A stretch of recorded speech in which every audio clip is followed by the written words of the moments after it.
Hi, everybody. Welcome to Terrell Talk. I'm Donna Terrell. This is my internet show where I talk to people I find interesting. This segment is about victory over violence. We here at Fox 16 started this campaign to bring the community together to try to end a lot of the unnecessary violence that seems to plague our communities. Among other things, as you see here, we bring people together, people from different neighborhoods throughout the community together, and we have these big community-wide walks. We strive to reach as many people as possible, but especially young people, encouraging them to put down the guns, stay in school, and know that there is a better way of life waiting for you. Someone who can relay that message very well is a motivational speaker and author, Kevin Hunt. He joins me here on Terrell Talk. I want to thank you so much for being here. Thank you. Thank really you so much. Appreciate it. You know, we mentioned, that you're a motivational speaker and a book author. We're going to talk about the book,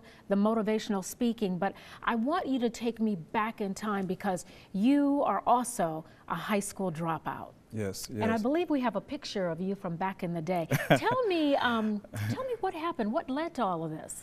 Oh, well, I guess it all started just not really believing that I can be something in life because of what I have seen in my community, and I think that directed me to want to be like the people that was in my community that may have dropped out of school before me. And who were these people? They was your neighborhood drug dealers, your neighborhood people that committed all different type of crimes probably all their life, and that was very attractive to me at that time.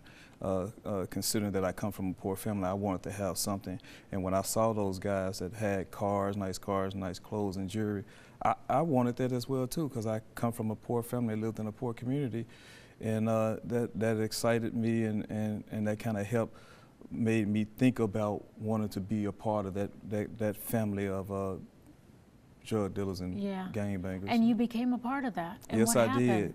Yes, when I was probably between 12, 13, I always was in a neighborhood gang, but I officially got involved into a national gang around at 13 years of age because that also was attracted to me. I saw it on the news, I heard people talking about it, and I got involved in that game and not really understand anything about gang life. I always thought it was about love. We was love on each other, but what I found out later on once I joined the gang, that there really wasn't a lot of love in that gang because we used to rob and shoot and hurt each other before we even went to other communities and shot and robbed them. That's a very important point to bring out, Kevin, because we wonder why so many young boys, young men end up in these gangs, and it's because they find love that they don't necessarily get at home. But then, like you having experienced it, the love was there and then the love was gone. Yeah, it's a lot of young people are confused about that because, like I said, you think there's love, but the truth is that gang don't really love you. You may find somebody that has some love for you, but joining the gang, there's really no love. Like I said, we robbed, shot, and killed each other before we even robbed, shot, and killed people outside our community. And that's up under the same gang. That's for somebody that live a block down from you, somebody you went to elementary with, you may went to their barbecue,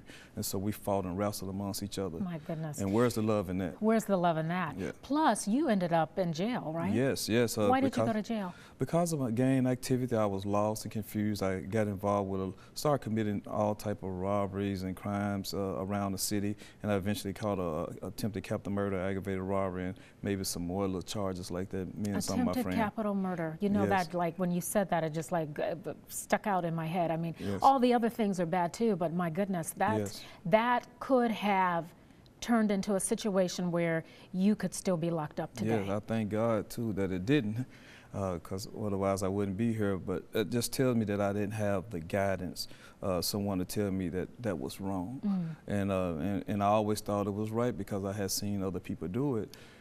And where was the turning point? The turning point is when I came home, and my grandmother always used to kind of encourage me to go back to school, but what my grandmother didn't know is that I couldn't read, write, and spell, and I felt defeated. Hang on. So how far had you made it through school? Well, I dropped out in middle school, so I remember finishing the 8th grade, but I did not complete the 9th grade. I don't think I was in the 9th grade no more than probably about a good month I got in some trouble and never went back. But you had made it that far and you were illiterate. Yes. Is what you're telling me. Yes. When, so you kept passing, but you were illiterate. And that's what they used to do back in the school days from elementary, just pass us on. You know, we was bad little kids. I was mean, I was bad, and I was upset because of my situation at home. Like things was going on home, and so that made me react a certain way in the classroom. And like many of us did, I got put out of class. And once you get put out of class, those ABCs and 1, 2, 3s, you're supposed to learn, you wasn't learning them. But you being a bad kid, they want to move you on, get you out of their class, and so we went on way on up. And by the time I got in the 8th grade, I really didn't have the reading and writing skills that I should have had. My goodness. Yeah. And it's amazing, and we'll get into this, but you have written a book now, all these years later, of course. Yes. But I want to keep on with this progression. So you ended up in jail a few times, more than once, right? Yes. Committing all sorts of crimes. How old were you, and at what point was it that you realized this is not working for me? I probably, once I got out in 2001, I got out in 1994, and from 1994 to 2001, I was telling my grandmother I was going to go back to school, but she didn't know I felt defeated. And so when she passed, I remember crying and crying and crying for once because this lady put a lot into all her grandkids and kids, and second because I had lied to her. And so because of that, her death, I went and signed up at Shorter College of Adult Education and met some wonderful people who kind of loved on me and believed in me and taught me how to read and write and spell. And they broke that wall down, that doubt, and they made me start believing in myself. And once I started believing in myself, I wrote my first sentence and started pronouncing words a lot better, and just kept progressing and progressing. And Miss Waller, Miss Bowles, and Mr. Husky just kept pushing me, and Miss Borkins. And the next thing you know, I was writing a paragraph, I was pronouncing words, and I started to believe I'm not as illiterate as I thought I was. You're smarter than you thought you were. Yes, and that just, out of all the progression over the months and months and months of hard work, I passed the pre-test, and that encouraged me. Then I passed the adult education test. So you passed the adult education test. Then what? And then when the day that I passed the test. So you got your GED. Bottom line is you got your GED. Yes. Then what happened? When I got my GED, I wanted that be it. I wanted to get my GED from my grandmother, and I was going to go back doing the same thing I was always doing. But once they gave me that paper and said you passed your GED, and I looked at it, I was going to say bye to them, do them what I was doing to my grandma, just say, okay, thank y'all, yes, and move on. This never has been great. See ya. But once we had that conversation, they encouraged me to go to college, and I was just like, college? Like, I didn't come here to go to college. I'm not college material. But they made a commitment to me and said that I'm going to be with you through it all. And they gave me some great advice to people who I should be looking for to hang around. And all that advice that helped me, pushed me, and guided me through their wisdom to where I am today. And I went to Philander Smith College, and I started in intermediate classes, and I went from the intermediate class and just worked my way up and got on the honor roll before I left there. And it's been a blessing. You know, we have some pictures of you graduating, and there you are right there. But you obviously graduated from college and went on and graduated from Clinton School of Public Service. Well, I went to I worked at the Clinton School of Public Service. Okay. Yes. Okay. Yes.